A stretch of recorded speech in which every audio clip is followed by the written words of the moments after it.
नमस्कार, मैं हूं अभिषेक और आज हम बात करने वाले हैं बागेश्वर धाम सरकार के धीरेन्द्र कुमार शास्त्री और सस्ती लोकप्रियता बटोरने के चक्कर में पड़े प्रोफेसर श्याम मानव के बारे में। ये जो कुछ भी विवाद है, ये समझ लीजिए होने को ही था, क्योंकि जिस दिन से धीरेन्द्र कुमार शास्त्री ने अपनी पॉलिटिकल आइडियोलॉजी, अपना पॉलिटिकल इंक्लाइनेशन पब्लिक करा, खुलकर उत्तर प्रदेश के मुख्यमंत्री श्री योगी आदित्यनाथ जी का उन्होंने समर्थन किया और कहा बुलडोजर द्वारा किया जाने वाला एक्शन, जो भी कार्रवाई करते हैं उत्तर प्रदेश के मुख्यमंत्री, वो काफी सराहनीय है। और खुद भी कह दिया कि हम भी एक बुलडोजर ले लेंगे। आजकल जहां बहुत सारे संत सिक्युलर से हुए जा रहे हैं, वहीं धीरेन्द्र कुमार शास्त्री ने हमेशा हिंदू हित की बात करी। उन्होंने अली मौला नहीं करा, उन्होंने किसी भी तरह का जो चमत्कार जिसके ऊपर इनके ऊपर काफी आरोप लग रहे हैं, इस तरह के कोई दावे नहीं करे। मगर फिर भी ये श्याम मानव, जो किसी अंधश्रद्धा निर्मूलन समिति के अध्यक्ष हैं और 1983 से वो इस तरह के काम करते हैं, वो अचानक आ गए, एक कमरे में बैठ के उनको चैलेंज कर दिया। मीडिया ने भी उनको काफी हाइप दे दी। Just because Hindu saints are the soft target, media ने भी हाइप दे दी और पूरा विवाद ऐसा चल रहा है। जबकि ये धीरेन्द्र कुमार शास्त्री ने साफ साफ कहा था कि उनकी जो कथा है और जो उनका दरबार जो भी वो लगाते हैं, वो किस तारीख से किस तारीख तक है। मगर जब तक धीरेन्द्र कुमार शास्त्री महाराष्ट्र में थे, तब तक ये श्याम मानव वहां पर नहीं पहुंचे। मगर जैसे ही वो चले गए, तब इन्होंने ये विवाद शुरू कर दिया कि मैंने इन्हें चुनौती दी, इसलिए ये भाग गए। ये काफी आम सी बात हो चुकी है हमारे देश में कि जो हिंदू संत हैं उनको सॉफ्ट टारगेट रखा जाता है, क्योंकि कोई भी आके उनके ऊपर कीचड़ उछाल सकता है, कोई भी आके उनके ऊपर कुछ भी कह सकता है।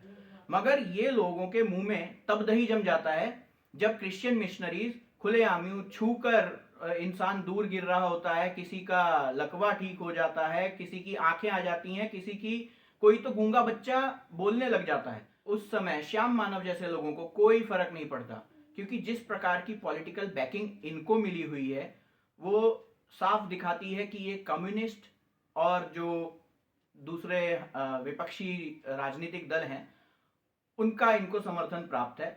अगर इनका थोड़ा सा हिस्ट्री देखें तो ये राहुल गांधी की भारत जोड़ो यात्रा में भी शामिल होने जाने वाले थे। श्याम मानव जी से मैं एक बात पूछना चाहता हूँ। महाराष्ट्र में रहते हैं, माना महाराष्ट्र में एक इस तरह का कानून भी है, तो श्याम मानव जी, आपने एक वीडियो भी बनाया है शिरडी के साईं बाबा के चमत्कारों के ऊपर। उसमें आप बहुत सॉफ्ट स्पोकन रहे, उसमें आपने कोई चैलेंज नहीं दिया। हाँ, ये बात जरूर बताई कि भाई हाँ, हम इतने इतने रुपए देते हैं, अगर हमारे आगे कोई चमत्कार करके दिखा दे और हम उसे मान लें तो सामने वाले को हम इतना इनाम देते हैं, इतना अवार्ड देते हैं, इतनी धनराशि दे देते हैं। आप तो महाराष्ट्र में ही रहते हैं और आए दिन शिरडी के साईं बाबा के चमत्कारों की काफी बातें सामने आती रहती हैं।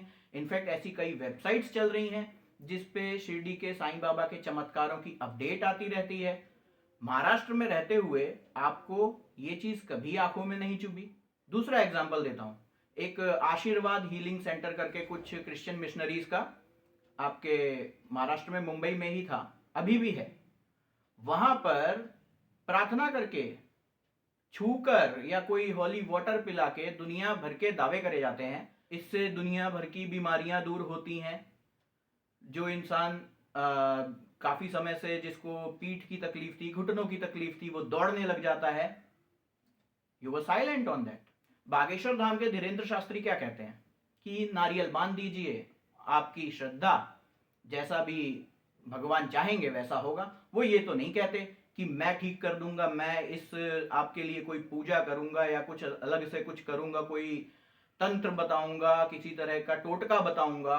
ऐसा तो उन्होंने कभी नहीं कहा। उनके इतने सारे वीडियोस हैं, कभी भी नहीं कहा। तो आप चैलेंज किस बेसिस पे दे रहे हैं? जस्ट बिकॉज बहुत सारी चीजों में वो ऐसा बताते हैं कि कई बार कोई आने से पहले उनके पास उनकी जानकारी होती है, आप उसको माइंड रीडिंग कहते हैं। मान लिया, चलिए माइंड रीडिंग करते हैं, फिर आगे क्या? ये श्याम मानव जैसे लोग अजमेर शरीफ पे जो चादर चढ़ाई जाती है, ये उस पर कभी कोई टिप्पणी नहीं करते, क्योंकि इनको पता है अगर वहां पर इन्होंने पंगा लिया तो ये छोड़े नहीं जाएंगे। एक और इनका एग्जाम्पल देता हूं आपके, इनके महाराष्ट्र में ही हाजी अली की दरगाह है, उधर पे भी कई तरह के चमत्कारों के दावे करे जाते हैं। कई बार ऐसा भी कहा जाता है कि जिन के घर में कोई तकलीफ चल रही है या किसी भी तरह की बीमारी है, वो हाजी अली पर आए, जो कुछ भी वहाँ का रीति रिवाज है उसका पालन करें और आपकी तकलीफ दूर हो जाएगी। ढूंढ लीजिए इन्होंने कभी भी हाजी अली के ऊपर चैलेंज किया हो। सीधी साधारण सी बात समझ लीजिए, जो भी व्यक्ति सनातन के हित में बोलेगा उसको झुकाने के लिए बहुत लोग आएंगे। ये बात अलग है कि भाई वो बागेश्वर धाम सरकार कोई चमत्कार करते हैं, ऐसा उन्होंने तो कभी नहीं कहा है।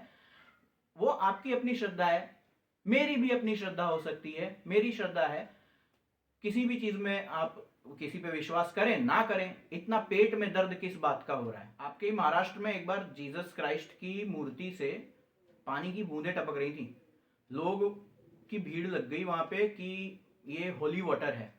बाद में पता चला कि वहां पे एक सार्वजनिक शौचालय है जिसका कोई पाइप वगैरह लीक है और उसमें से पानी गिर रहा है। ये तो चलिए छोटे में ही पता चल गया, लेकिन कभी भी आप क्रिश्चियन मिशनरीज का जो भारत में हो रहा है काम, जिस तरह से वो लोग हमारे शेड्यूल कास्ट और शेड्यूल ट्राइब्स को भड़काते हैं और उन्हें कन्वर्ट कर रहे हैं चमत्कारों के नाम पे, धन के लाभ के नाम पे, आप कभी उनके बारे में नहीं कहते। और जिनके ऊपर आप कीचड़ उछाल रहे हैं, बागेश्वर धाम सरकार जो धीरेन्द्र शास्त्री, उनका तो उनके खिलाफ तो अभी तक कोई एफआईआर तक नहीं है। आप किस बेसिस से कीचड़ उछाल रहे हैं? और इसकी शुरुआत भी मैं बता देता हूं आपको, ये कहां से हुई थी।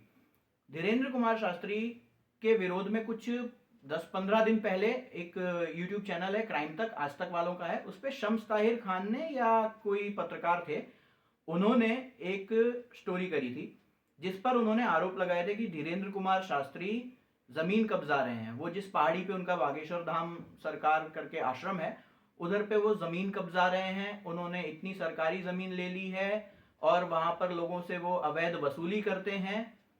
लेकिन इन दी एंड उन्होंने भी कहा कि इस बात की कोई पुष्टि नहीं है। वीडियो के अंत में मैं वही कहूंगा जो धीरेन्द्र कुमार शास्त्री ने दीपक चौरसिया के साथ जो इंटरव्यू कर रहे थे उसमें कहा था, हाथी चले बाजार, कुत्ते भौंके हजार।